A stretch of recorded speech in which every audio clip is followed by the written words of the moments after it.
हमारा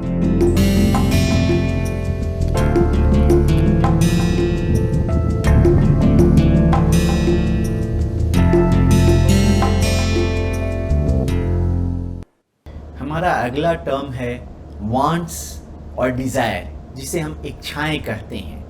बड़ा ही एक नेचुरल क्वेश्चन है कि हम इच्छाओं के बारे में क्यों बात कर रहे हैं। हम नेसेसिटी, जिसे हिंदी में हम ज़रूरत या आवश्यकता कहते हैं, उसके बारे में क्यों नहीं बात कर रहे हैं। तो इसमें बड़ा ही फिलॉसफिकल डिबेट हो सकता है, बट चूँकि ये एक एलिमेंट्री कोर्स है तो हम बहुत डीप में नहीं जाएंगे। सिंपली ये समझने की कोशिश करेंगे कि इच्छाएं हैं, उसकी अभिव्यक्ति मनुष्य के द्वारा होती है। जहाँ कहीं भी समाज में, सोसाइटी में, बाज़ार में एक मनुष्य ऑपरेट कर रहा होता है, वो जो एक्शन लेता है, उसकी जो क्रियाएं होती हैं, उससे उसकी इच्छाओं का पता चल सकता है। जबकि उसकी ज़रूरतें होती हैं, ज़रूरतें उसके दिमाग में होती हैं, उसकी पूर्ति हो रही होती है या नहीं भी हो रही होती है, या उसकी जो ज़रूरतें होती हैं वो सर्वाइवल के लिए भी हो सकती हैं, वो एक कल्चरल कंस्ट्रक्ट भी हो सकता है। तो उसका अनुमान लगाना बड़ा ही मुश्किल है कि इस आदमी की क्या ज़रूरत है, क्या आवश्यकता है। अगर उस मनुष्य को आवंटन या विनिर्माण उस बेसिस पे किया जाए कि उसकी क्या आवश्यकता है, तो बड़ा ही ये डिफ़िकल्ट हो जाएगा। हर आदमी ये कहने का प्रयास करेगा कि मेरी आवश्यकता कितनी ज़्यादा है दूसरे की अपेक्षा।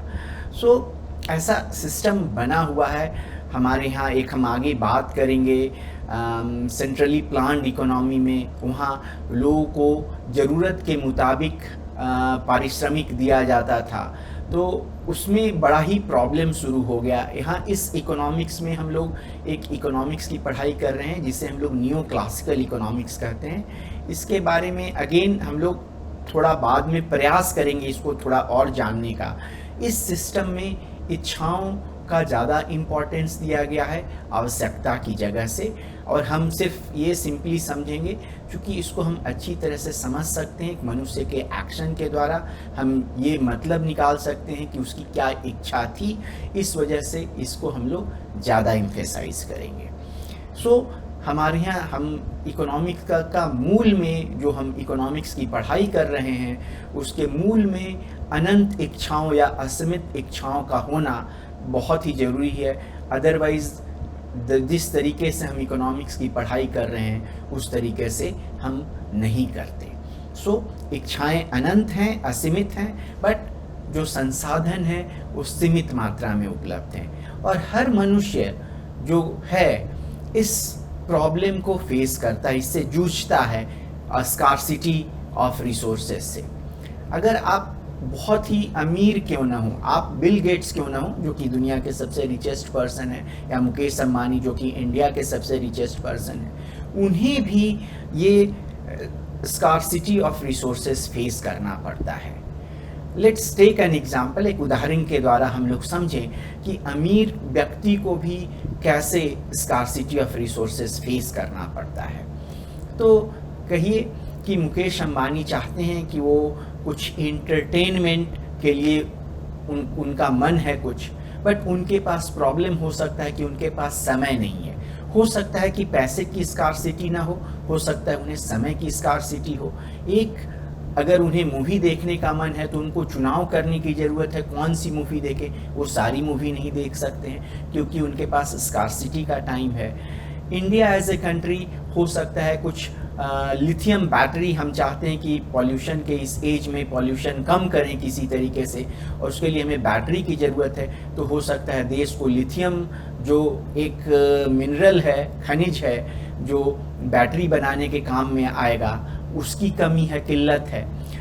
हर व्यक्ति, हर समाज रिसोर्सेज के स्कार्सिटी को फेस करता है, और यही twin issues, scarcity of resources and unlimited desire, ये दोनों के प्रेजेंस से ही ये इकोनॉमिक्स बनता है जिसका हम लोग इस कोर्स में अध्ययन कर रहे हैं। ठीक है, नाउ हम लोग टॉक करेंगे एलोकेशन को, जिसको हिंदी में विनिधान कहते हैं। इसको आप आवंटन भी कह सकते हैं। तो इसमें हम समझने का कोशिश करेंगे कि किसी समाज को या किसी परिवार को या किसी आदमी को इन 3 प्रश्नों को हल करने की ज़रूरत होती है। पहला प्रश्न है कि किन वस्तुओं का और कितनी मात्रा में उत्पादन किया जाए। यहाँ से वस्तुओं का मेरा तात्पर्य वस्तु और सर्विसेज, सेवा दोनों से है। सो किन वस्तुओं का कितनी मात्रा में उत्पादन किया जाए, कैसे उत्पादन किया जाए। किसी चीज़ का उत्पादन कई तरीकों से हो सकता है, हम लोग उदाहरण लेकर देखेंगे, और इसका उत्पादन किन के लिए किया जाए। तो हम लोग एक सरल अर्थव्यवस्था जो कि आइलैंड इकोनॉमी है, द्वीपीय अर्थव्यवस्था है, उसका एक एग्जाम्पल लेंगे। हम लोग समझेंगे कि दो लोग उस आइलैंड पे रह रहे हैं, कि राम एंड श्याम, और ये दो चीज़ों का ही वहाँ पे कंजम्पशन कर सकते हैं। दो चीज़ें ही अवेलेबल है, एक है कोकोनट जिसे हिंदी में हम नारियल कह सकते हैं, दूसरा है फिश।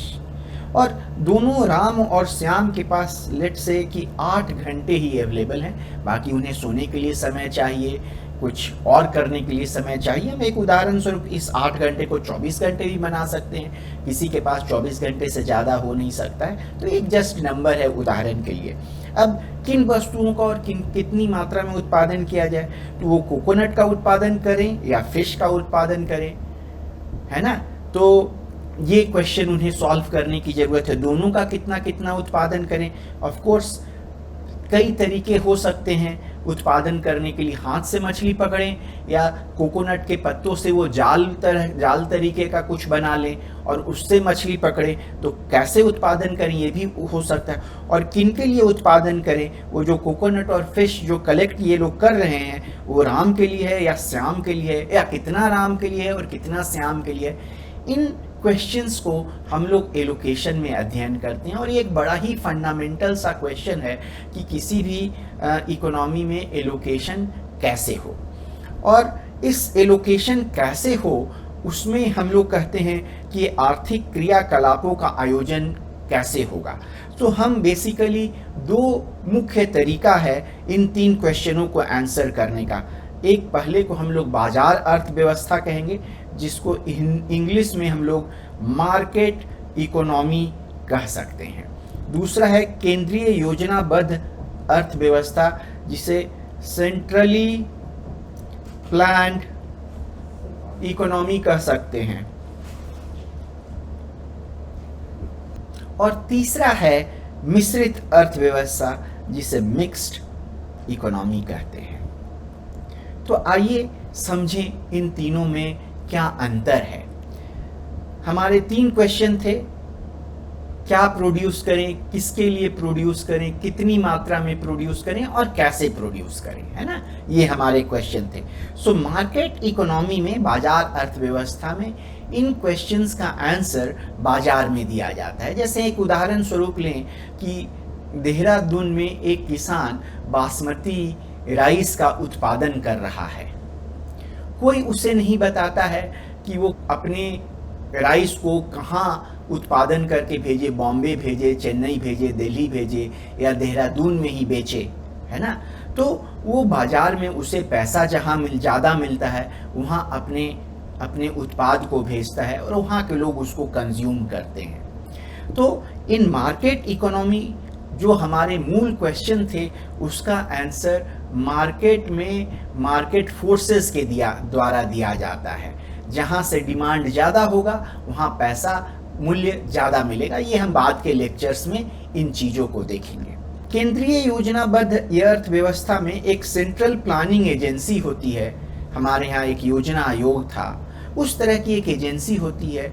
वो सब लोगों से इंफॉर्मेशन इकट्ठा करती है कि किसको कितनी ज़रूरत है, किसको क्या मिलना चाहिए, और सेंट्रली डिसाइड करते हैं कि किसके लिए प्रोड्यूस किया जाना चाहिए, क्या क्या प्रोड्यूस किया जाना चाहिए। यहाँ पे मार्केट फोर्सेस नहीं होते हैं, सेंट्रली प्लानर्स जो हैं आपस में मिल करके डिसाइड करते हैं। तो अगर हम कहें कि एक साइड एक पॉइंट पे दिस सेंट्रली प्लान्ड इकोनॉमी है और दूसरे साइड पे मार्केट बेस्ड इकोनॉमी है, तो अगर इन दोनों का मिश्रण हम लोग ले लें, जो कि भारत में बहुत दिनों तक काम कर रहा था, उसको मिक्स्ड इकोनॉमी कह सकते हैं। अगर ट्रू सेंस में कहा जाए तो दुनिया में कोई भी अर्थव्यवस्था जो है सो न मार्केट बेस्ड इकोनॉमी है न सेंट्रल प्लान्ड इकोनॉमी है, दोनों मिक्स ही होती है। बट वी कैन से कि बहुत सारे देशों में लाइक वेस्टर्न कंट्रीज़ में हम लोग बहुत नज़दीक हैं मार्केट इकोनॉमी के, वाइल पुराने यूएसएसआर में, सोवियत रसिया में, क्यूबा में, नॉर्थ कोरिया में हम लोग सेंट्रली प्लानिंग के ज़्यादा नज़दीक थे, और भारत यहीं कहीं बीच में था जिसे हम लोग मिक्स्ड इकोनॉमी कहते हैं। 1991 के पास हम लोग सीपी जो कि सेंट्रली प्लान्ड है उससे ज़्यादा पास में थे, बट आफ्टर 1991 में ग्रेजुअली हम लोग इस डायरेक्शन में मूव कर रहे हैं। हमें ये लगता है कि मार्केट इकोनॉमी ने ज़्यादा अच्छा रिजल्ट दिया, बस ये डिबेट का एक विषय हो सकता है, बट आप इंडिया को ही लें, हम लोग मार्केट इकोनॉमी की तरफ ज़्यादा मूव कर रहे हैं। और एक एक्सट्रीम एग्जाम्पल है बाजार अर्थव्यवस्था का, इन इंग्लिश में लेसेस फेयर कहते हैं, जिसको लिविंग अलोन कहते हैं, उसको अकेले छोड़ देना हम कह सकते हैं, कि सरकार जो है मार्केट में थोड़ा भी इंटरफेयर नहीं करती है, हर चीज़ जो है सो मार्केट में ही, बाजार में ही तय होता है, उसको हम लेसेस फेयर कहते हैं। एक्सट्रीम एग्जाम्पल है, क्योंकि ऐसा समझा जाता है कि कुछ चीज़ें जो हैं सो बाजार नहीं प्रोवाइड कर सकती है, like for example clean air, defence है ना, सुरक्षा, आंतरिक सुरक्षा, बाह्य सुरक्षा और साफ वायु, ये कुछ ऐसी चीज़ें हैं जो मार्केट प्रोवाइड करने में सक्षम नहीं है। ऐसी चीज़ें टिपिकली सरकार के द्वारा प्रोवाइड की जाती है। लेजेस फेयर में हमारा मानना है, एक एक्सट्रीम एग्जाम्पल है, थ्योरेटिकल एग्जाम्पल है, कि सरकार थोड़ा भी मार्केट में इंटरफेयर नहीं करती है, मार्केट में कोई एक्शन नहीं लेती है, उस सिचुएशन को हम लोग लेजेस फेयर कहते हैं। एक फ्रेंच वर्ड है जिसका मतलब है लिविंग अलोन इन इंग्लिश, और हिंदी में उसे अकेले छोड़ देना भी हम कह सकते हैं। अगला टर्म हमारा है इंडिविजुअल। इंडिविजुअल इंग्लिश में और इकोनॉमिक्स में थोड़ा भिन्न होता है। इकोनॉमिक्स में हम इंडिविजुअल से हमारा मतलब उन इकाइयों से है जो स्वतः निर्णय लेने में सक्षम है। ये एक आदमी भी हो सकता है, एक मनुष्य भी हो सकता है, एक परिवार भी हो सकता है। मेनी टाइम्स क्या खाना बनेगा, परिवार एक साथ डिसीजन ले रहा होता है। एक राष्ट्र भी हो सकता है कि भारत और पाकिस्तान के बीच में युद्ध होना चाहिए या नहीं होना चाहिए, राष्ट्र एज ए यूनिट ये डिसाइड करता है, ये निर्णय लेता है। तो इकाई जो स्वतः निर्णय लेने में सक्षम है उसको हम इंडिविजुअल कहते हैं। दो चीजें इंपॉर्टेंट है, एबिलिटी टू टेक डिसीजन और सेकेंड इंडिपेंडेंस, ये स्वतंत्र है खुद डिसीजन लेने के लिए, इंडिपेंडेंस एंड दूसरी चीज है एबिलिटी। ठीक है, तो इसमें दूसरी बात हम जो ध्यान देंगे वो उस इंडिविजुअल की विवेकशीलता के बारे में है, रैशनैलिटी के बारे में है। और रैशनैलिटी जो है, विवेकशीलता दो तरीके से हो सकती है, एक प्रक्रिया को देख करके और एक परिणाम को देख करके। तो हम एक एग्जाम्पल लेते हैं, उससे हमें ये अच्छी चीज़ से समझ में आएगा। हम कहेंगे कि दो चोर हैं, एक का नाम रांगा है और एक का नाम बिल्ला है ना। वो दोनों बैंक के पास पकड़े गए हैं जिस बैंक में कल ही रात चोरी हुई थी। जस्ट एक एग्जाम्पल है, एक उदाहरण है, कल ही रात चोरी हुई थी और इंस्पेक्टर विनोद है जिन्हें शक है कि रांगा और बिल्ला ने ही ये चोरी किया होगा। सो रांगा एंड बिल्ला को इंट्रोगेट कर रहे हैं इंस्पेक्टर विनय, और रांगा या तो स्वीकार कर सकता है कि उसने चोरी किया था और कह सकता है नहीं मैंने चोरी नहीं किया था, सी और डी। उसी तरह से बिल्ला कन्फेस कर सकता है उसने चोरी किया था या नहीं, और वो कह सकता है नहीं मैंने चोरी नहीं किया था। अगर दोनों कह देते हैं कि मैंने चोरी नहीं किया था तो इंस्पेक्टर विनोद के पास ज़्यादा एविडेंस नहीं है, तथ्य नहीं है उनको जेल तक लंबे समय तक जेल में पहुंचाने के लिए। सो दोनों को 1-1 साल की जेल मिलेगी। अगर रांगा, पहला नंबर जो है वो रो प्लेयर रांगा के लिए है और दूसरा प्लेयर जो है सो बिल्ला के लिए। सो इस बॉक्स में क्या हो रहा है, रांगा ने कन्फेस नहीं किया है, बिल्ला ने स्वीकार नहीं किया है, और रांगा को 1 साल जेल मिल रहा है और बिल्ला को 1 साल जेल मिल रहा है। उसी तरह से अगर रांगा स्वीकार कर लेता है उसने चोरी में पार्टिसिपेट किया है और बिल्ला स्वीकार नहीं करता है, तो रांगा सरकारी गवाह हो जाएगा। तो पहला नंबर उसके लिए है, उसे 1 मिनट के लिए भी जेल नहीं मिलेगा, वो छूट जाएगा, तो उसे 0 ईयर्स कह सकते हैं। और चूंकि बिल्ला को लंबे समय के लिए जेल मिलेगा, 20 सालों के लिए। और ये चूंकि सिमेट्रिक है, यहाँ पे बिल्ला के लिए हो जाएगा। यहाँ चूंकि इस बॉक्स में रांगा स्वीकार नहीं कर रहा है और बिल्ला स्वीकार कर रहा है, तो रांगा को 20 साल जेल में और बिल्ला जेल से छूट जाएगा। और दोनों स्वीकार कर लेते हैं, चूंकि दोनों एक्सेप्ट कर लेते हैं, तो थोड़ी लीनियंसी दिखाई जाएगी और दोनों को 5-5 साल जेल मिलेगा। तो अब आप सोच सकते हैं कि अगर इंस्पेक्टर विनोद दोनों को अलग अलग रूम में पूछताछ कर रहे हैं, तो दोनों क्या करेंगे। तो कैसे प्रक्रिया और परिणाम इंपॉर्टेंट है, उस पे हम ध्यान देंगे। अगर सिर्फ परिणाम की बात करें, तो दोनों को इस बॉक्स में होना सबसे फायदेमंद है, तो इस बॉक्स में रहने का प्रयास करेंगे। लेकिन जब हम विवेकशीलता की बात करते हैं, तो हम परिणाम के द्वारा विवेकशीलता की बात नहीं करते, हम प्रक्रिया के द्वारा विवेकशीलता की बात करते हैं। सो हम एक प्रक्रिया डिसाइड करेंगे कि कैसे रांगा एंड बिल्ला डिसाइड करते हैं कि वो क्या करें। रांगा एक अलग सेल में बंद है, बिल्ला एक अलग सेल में बंद है। रांगा ये नहीं जानता है कि बिल्ला क्या कर रहा है। सो रांगा सोचेगा कि अगर बिल्ला कहीं एक्सेप्ट कर ले तो मेरे लिए क्या करना अच्छा होगा। सो अगर बिल्ला एक्सेप्ट कर ले तो यहाँ पर की बात हम कर रहे हैं, सो रांगा या तो इस बॉक्स में आ सकता है या इस बॉक्स में आ सकता है। तो अगर रांगा भी स्वीकार कर ले तो 5 साल जेल मिलेगा और स्वीकार नहीं करे तो 20 साल जेल मिलेगा। दोनों में कौन सा ज़्यादा अच्छा है? Of course this one is better. 5 साल 20 साल से अच्छा है, क्योंकि यहाँ जेल मिल रहा है। उसी तरह से तो रांगा सोचेगा कि अगर बिल्ला स्वीकार करने वाला है तो मैं भी स्वीकार कर लूँ। तो अगर बिल्ला कन्फेस करने वाला है तो रांगा भी जो है सो कन्फेस कर ले। उसी तरह से रांगा सोचेगा कि अगर बिल्ला स्वीकार नहीं करे, अगर बिल्ला कन्फेस नहीं करे, तो उसके लिए क्या अच्छा है। अगर बिल्ला यहाँ होने की बात करता है तो रांगा या तो यहाँ हो सकता है या यहाँ हो सकता है, इन्हीं 2 बॉक्सेस में हो सकता है। ठीक है, इसको हम कह सकते हैं box number 1, box number 2, box number 3 और बॉक्स नंबर 4। अगर रांगा सोच रहा है कि बिल्ला कन्फेस नहीं करेगा, तो रांगा या तो बॉक्स नंबर 2 में आ सकता है या बॉक्स नंबर 4 में आ सकता है। और बॉक्स नंबर 4 में उसे 1 साल का जेल है और बॉक्स नंबर 2 में उसे 0 साल का जेल है। तो 0 तो 1 से अच्छा है, तो इसीलिए रांगा यहाँ रहने का प्रयास करेगा और कन्फेस करेगा, और कन्फेस करने में के लिए ज़्यादा अच्छा है। तो इससे हम क्या निर्णय पे पहुँचते हैं कि रांगा ये समझ जाएगा कि बिल्ला या तो कन्फेस करे या नहीं करे, स्वीकार करे या अस्वीकार करे, उसके लिए हमेशा स्वीकार करना अच्छा है। उसी तरह से बिल्ला भी एग्जैक्टली सेम निर्णय पे पहुंचेगा। हम देख सकते हैं, अगर बिल्ला सोचेगा कि अगर रांगा कन्फेस कर रहा है तो बिल्ला या तो बॉक्स 1 में हो सकता है और बॉक्स 2 में हो सकता है। बॉक्स 1 में उसे दूसरा नंबर है 5, -5, तो उसे या तो 5 साल जेल मिलेगा या -20 ईयर्स जेल मिलेगा। 5 इज बेटर देन 20। सो बिल्ला भी कन्फेस करेगा, स्वीकार करेगा। उसी तरह अगर बिल्ला सोचता है कि रांगा स्वीकार नहीं करने वाला है, तो अगर वो स्वीकार कर ले तो 0 ईयर और अस्वीकार करे तो 1 साल मिलेगा। 0 is of course better than 1।